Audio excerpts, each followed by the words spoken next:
Orang yang ngelihat pakai pikiran, dia akan jadi orang pengusaha. Itu yang kedua, masih biasa. Yang ketiga, nah ini yang orang muslim, ini yang Islam ajarkan, melihat tidak pakai mata dan tidak pakai logika. Lalu pakai apa? Nggak lihat pakai mata dan nggak pakai logika, ngelihatnya pakai iman.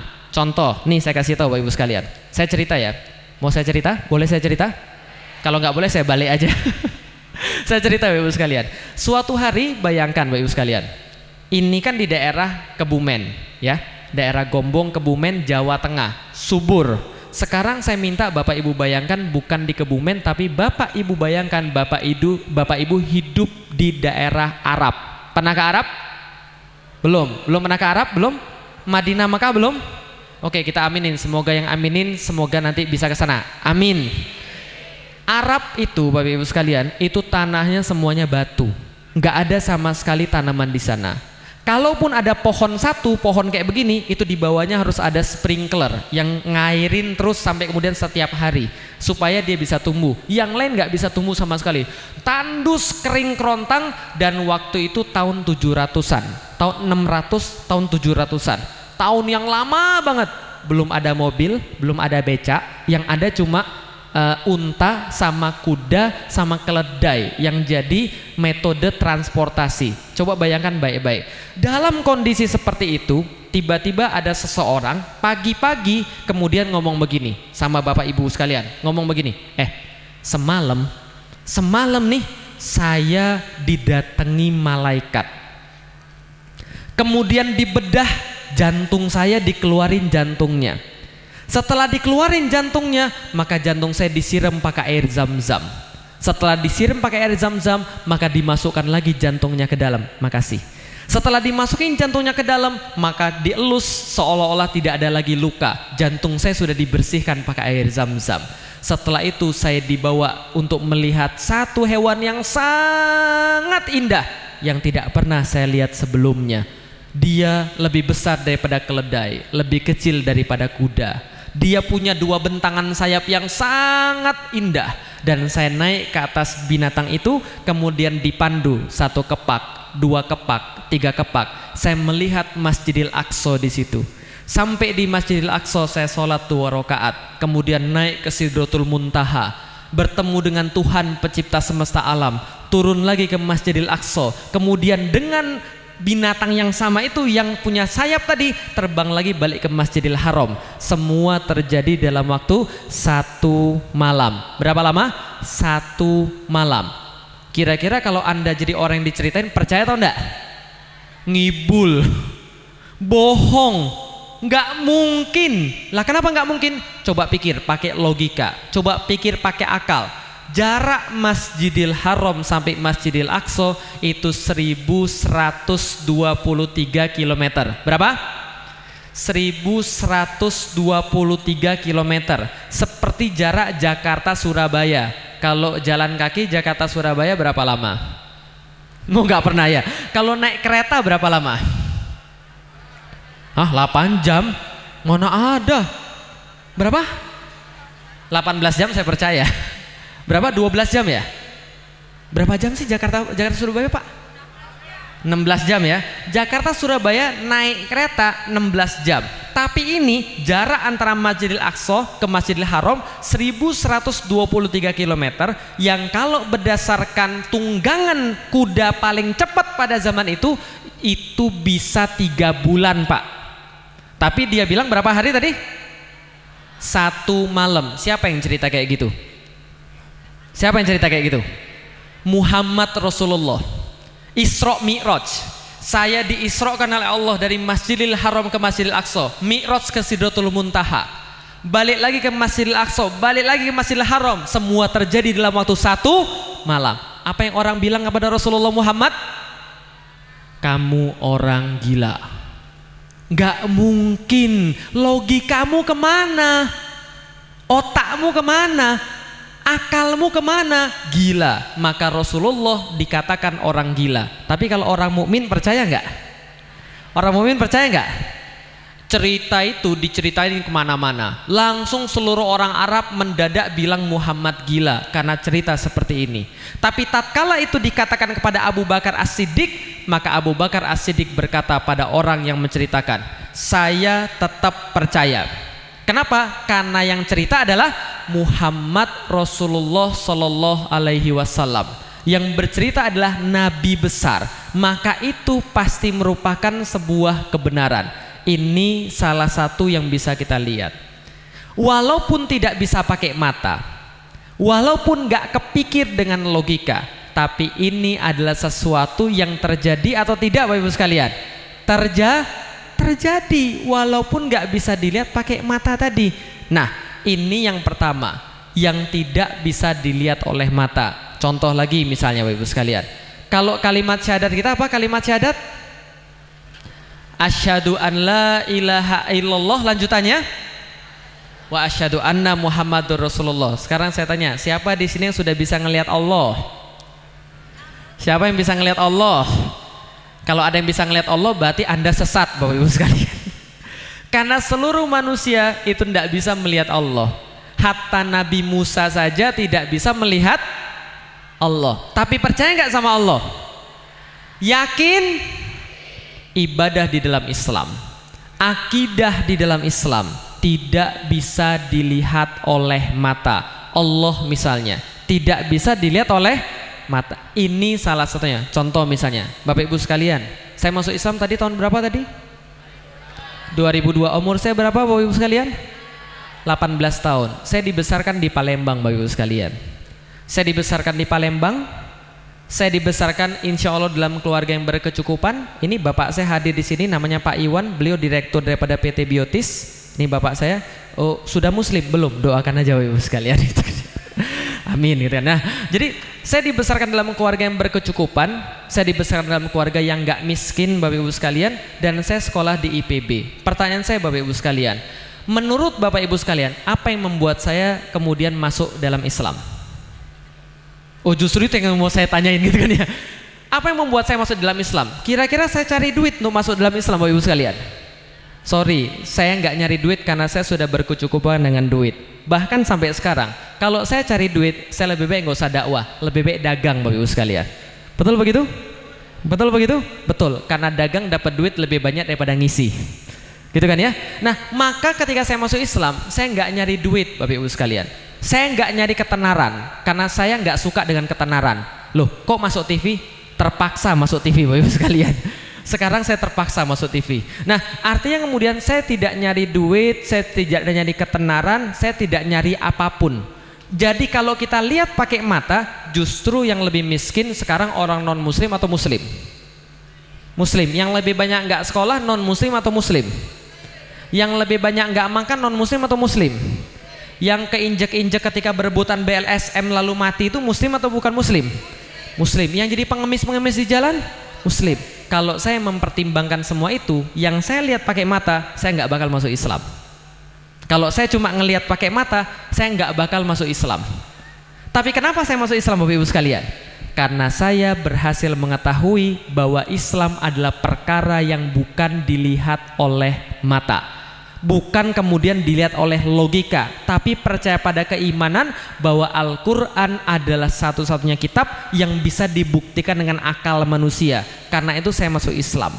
Orang yang tidak melihat hanya dengan mata, maka dia mendapatkan kebahagiaan di dunia dan kebahagiaan di akhirat. Satu. Yang kedua, saya cerita lagi Bapak Ibu sekalian. Istri saya orang Pati, Jawa Tengah. Dari sini ya ke Jogja, ke Solo, terus ke daerah Purwodadi, naik lagi ke atas. Istri saya orang Pati.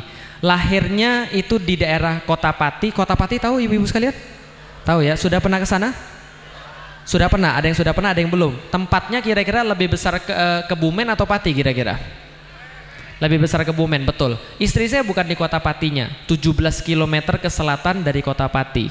Di rumahnya tuh setengahnya dari tanah. Dilahirkan dari keluarga nggak punya. Orang bapaknya kerja ke Sumatera, ibunya buruh tani. Itu adalah istri saya.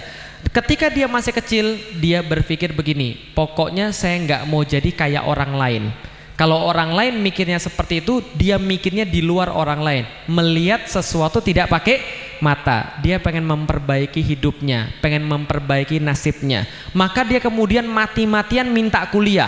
Di saat orang-orang lain, anak-anaknya nggak ada yang kuliah. Ketika dia minta kuliah, ibunya bilang, jangan, nggak usah macem-macem, ngapain kuliah? Duit dari mana? Tapi dia pokoknya keras kepala mau kuliah. Akhirnya ibunya ngalah, membiayai dia masuk ke IPB, akhirnya dia kuliah. Tapi sekarang seperti apa dia? Sekarang dapatnya orang ganteng, Ibu sekalian. Melihat tidak pakai mata, percaya pada Allah, percaya kemudian pada keimanan. Sebagaimana cerita Isra Mi'raj tadi. Saya secara pribadi, karena kemudian di dalam Islam Allah mengajarkan tidak pakai mata untuk melihat sesuatu, maka itulah sekarang akidah kita. Percaya sama surga atau enggak? Yakin? Benar? Yang percaya akan lihat. Tapi kalau yang nggak yakin, itu nggak akan lihat. Kenapa bisa begitu? Zaman dulu ada dua, Yahudi sama Muslim. Pas Rasul bilang tentang surga, Yahudi bilang, mana? Tunjukin dulu surga, baru saya percaya. Tapi seorang Muslim, dia percaya dulu baru dia lihat. Itu namanya percaya dengan tidak pakai mata. Kalau kita bisa percaya dengan sesuatu tidak pakai mata, maka insya Allah kita jadi seorang Muslim yang sempurna. Itu nomor satu. Yang kedua, kekuatan jamaah, Bapak Ibu sekalian. Coba lihat, sekarang yang hadir di sini berapa? Berapa yang hadir di sini? Ribuan, Bapak Ibu sekalian. Kalau seandainya kemudian masjid ini kita lihat tadi, berapa pembangunan tadi kalau ada yang tahu? Lebih daripada 1 miliar. Prediksi saya mungkin 1,2 miliar kemudian dananya. Kalau ditanggung satu orang susah atau enggak? Kalau ditanggung bareng-bareng luar biasa besar. Ada beberapa hal yang saya khawatirkan tentang kaum muslimin, termasuk tentang potensi kaum muslimin yang begitu besar.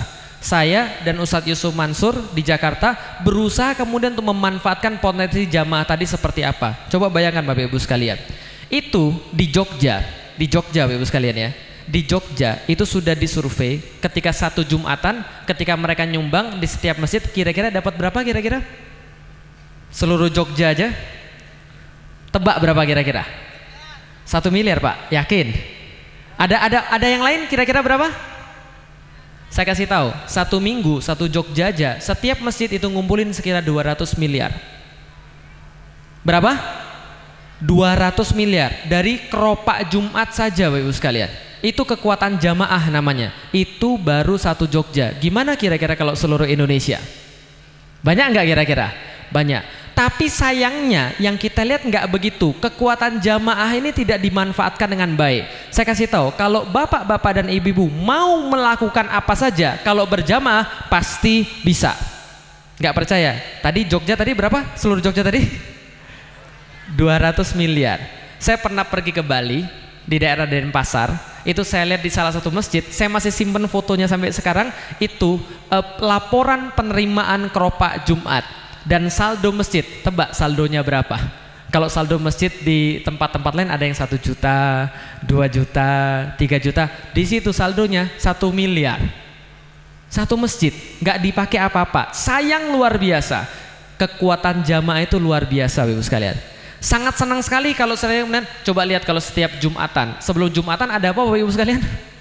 Sebelum Jumatan ada apa biasanya? Ibu-ibu nggak tahu, bapak-bapak yang tahu. Ada apa Pak sebelum Jumatan? Laporan penerimaan Jumat. Assalamualaikum warahmatullahi wabarakatuh. Para jamaah yang terhormat, sidang Jumat yang berbahagia. Sebelum khotib naik mimbar, kita bacakan dulu. Ini adalah laporan penerimaan Jumat kemarin. Jumat kemarin kita alhamdulillah bisa mengumpulkan 8.235.000. Terima kasih pada Bapak ini, Bapak ini, Bapak ini. Pengeluaran khotib sekitar segini, kebersihan segini, bla bla bla, saldo 30 sekian dan sebagian. Cuma gitu-gitu aja kan ya. Yang dengar ngantuk. Yang dengar mau tidur. Coba kalau kemudian pengumumannya diganti. Alhamdulillah Bapak Ibu sekalian, pada Jumat kali ini kita mengumumkan bahwa kita sudah berhasil membeli 1 hotel. Misalnya itu kan lumayan. Kekuatan jamaah. Kalau jamaah ini kemudian mau bersatu, insya Allah kuat Bapak Ibu sekalian. Contoh misalnya, masjid 1,2 miliar. Masjid ini bisa menampung 300 orang. Tadi saya tanya luasnya sekitar 200 meter persegi Bapak Ibu sekalian.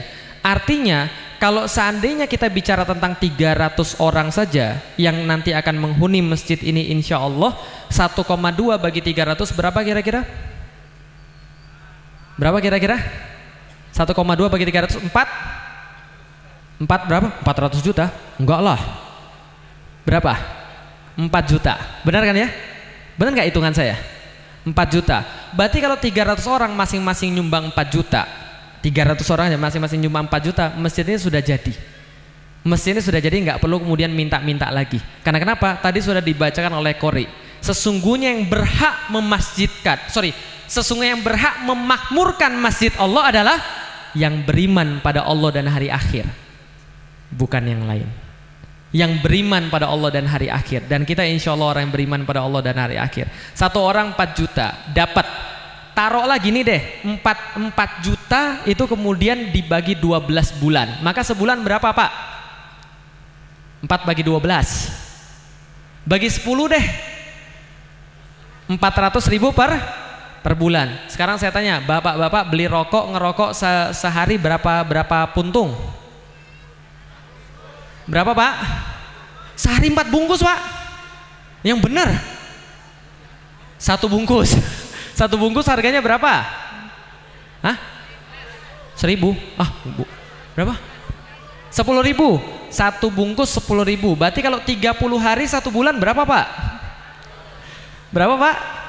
300.000 Pak ya. 300.000 per bulan. Padahal untuk masjid tadi berapa? 400.000 per bulan. Sekarang saya tanya, rokok halal atau haram? Ibu-ibunya bilang haram. Rokok itu masih perdebatan. Tapi kalau kiai-kiai NU biasanya mengadopsi rokok itu mubah, gitu kan ya, antara kemudian tengah-tengah. Tapi yang kemudian kita tidak bahas tentang hukum rokok. Yang kita bahas adalah ngerokok dibandingkan bangun masjid, yang mana yang dapat pahala? Kalau digaji mau pilih gaji yang rendah atau gaji yang tinggi? Amal juga sama. Amal yang rendah dengan amal yang tinggi harusnya dipilih amal yang tinggi dulu. Rasulullah tatkala pergi ke Madinah nggak bangun apa-apa sebelum masjid jadi. Nggak bangun apa-apa sebelum masjid. Setelah masjid jadi, Rasul baru mikir rumahnya di mana. Rasul baru mikir letak pasar di mana. Rasul baru mikir buat sekolah di mana. Karena masjid itu adalah seutama-utama tempat, adalah ukuran daripada ibadah seorang muslim. Kenapa? Loh, ini semua kan miliknya Allah. Kalau Allah ridho, panen kita gagal atau panen kita berhasil? Insya Allah berhasil. Kalaupun gagal, gagalnya barokah. Lah gimana itu gagal barokah? Gagal yang membawa ibadah kepada Allah lebih tinggi lagi. Betul begitu? Maka cobalah bapak-bapak yang pergi ke masjid merasa malu kalau ibadahnya disubsidi, Pak. Merasa malu kalau ibadahnya disubsidi. Lalu itu maksudnya apa itu ibadahnya disubsidi itu gimana? Contoh, tadi sudah saya katakan, masjidnya berapa meter tadi? 200 meter. Berarti kalau 1,2 miliar bagi 200 berapa? 6 juta. Berarti masjid ini wakafnya 6 juta meter persegi. 6 juta meter persegi ya. Berarti kalau untuk dipakai sholat berapa kira-kira berapa meter persegi? Untuk berdiri begini berapa? 30 cm. Ya taruhlah 1 meter persegi untuk pakai sholat. Betul kan ya? Berarti kalau Anda sholat di situ, berarti itu 6 juta untuk kemudian keseluruhan masjid. Kalau sering kemudian dipakai satu, itu berarti 6 juta per orang. Kalau per hari itu berarti sekitar 200 ribuan sajalah. Kalau ditanggung berjamaah, kalau masuk ke masjid sholat, merasa malulah kalau sholatnya disubsidi. Ngerti maksudnya sholatnya disubsidi? Sholat tapi yang bayarin orang lain, Pak. Mendingan mana, sholat dibayarin orang lain atau sholat bayarin orang lain? Bayarin orang lain. Lah kenapa bayarin orang lain? Kalau kita bayarin masjid 1 meter, Pak, saya wakaf masjid 1 meter, Pak, 6 juta. Kalau nggak bisa sendiri, kekuatan jamaah tadi, ajak satu kelompok 10 orang, Pak, kami wakaf masjid 6 juta, 1 meter persegi, kami nggak mau ibadah kami disubsidi, kami mau subsidi orang lain dengan kemudian duit kami ini. Nah maka kemudian bisa melakukan ibadah secara berjamaah seperti tadi. Atau contoh bagi panitia pembangunan masjid bisa ngelelang. Contoh, biasanya kalau kita pergi ke gedung-gedung yang bertingkat, ada nggak nama-nama gedungnya? Ada nama gedungnya? Ada. Di luar negeri Pak, bagi bapak-bapak yang bangun masjid sudah ada yang seperti ini. Contoh, nama tempat wudhunya tempat wudhu keluarga Bani Umar misalnya. Di situ ditulis siapa yang wakaf. Ini. Nah, itu berarti tempat wudhunya dia, karena wakafnya dia. Atau ini toilet namanya toilet Pak Sani misalnya. Boleh, silakan saja. Saya tanggung semua toiletnya misalnya. Diwakafkan. Karena kenapa? Karena kalau diwakafkan itu pahalanya mengalir terus walaupun kita sudah meninggal. Suatu waktu ada yang datang pada Rasulullah lalu berkata, "Ya Rasulullah, ibu saya sudah meninggal. Tapi bisa nggak kalau saya bersedekah atas nama ibu saya, lantas sedekah saya diterima?" Rasul katakan, "Boleh, dan ibumu yang dapat kemudian amal jariyahnya." Maka dia katakan, "Saksikan ya Rasul, saya sedekahkan seluruh kebun saya ini." Maka kebunnya jadi amal jariyah, wakaf jariyah. Wakaf beda dengan sedekah. Kalau sedekah kita ngasih orang 100.000 dimakan habis, itu namanya sedekah. Tapi kalau wakaf yang tidak sekali habis, contoh ngasih Al-Quran itu wakaf, beliin tegel masjid itu wakaf, disujudin orang sekali pahalanya banyak, bikinin pispot dikencingin orang pahalanya banyak, karena di masjid gitu kan ya. Ini kemudian wakaf. Kalau kita mati terputus seluruh amal pahala kecuali sedekah jariyah atau apa tadi namanya? Wakaf, Bapak Ibu sekalian. Maka kekuatan jamaah ini Bapak Ibu sekalian, kalau 3.000 orang nih semuanya peduli pada masjid, insya Allah semua urusan kita beres. Dan kita sadar tadi apa? Yang dijanjikan Allah yang gak dilihat pakai mata. Kalau dilihat pakai mata orang bilang begini, ngapain sih lu nyumbang ke masjid? Sendiri aja makannya belum banyak, sendirinya aja makannya kurang, ngapain nyumbang masjid? Justru itu. Yakin gak sama Allah? Allah Maha Kaya? Yakin? Kalau Allah Maha Kaya, kira-kira Allah mampu gak jamin kita? Kalau Allah sudah sayang sama kita, kira-kira Allah mau gak kemudian bantu kita? Mau. Kalau Allah sudah sayang sama kita. Tapi kalau kita kemudian malah menjauh daripada Allah, maka Allah justru gak